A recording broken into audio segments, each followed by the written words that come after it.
भारत देशो विभूषित वेशो विशेष विलासत स्त्री भुवने विराजते।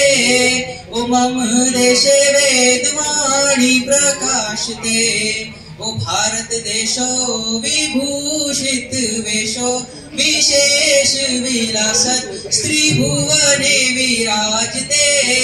ओ मम देशे वेदवाणी प्रकाशते।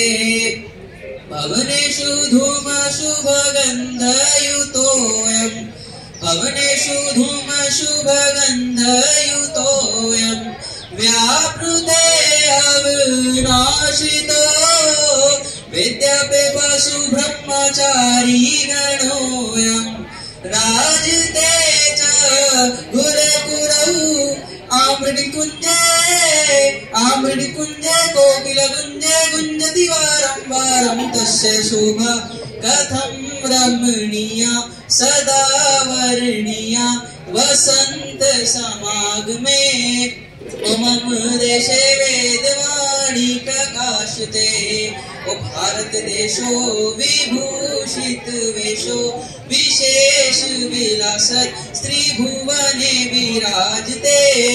ओ मम देशे वेदवाणी प्रकाशते। धन्यवाद।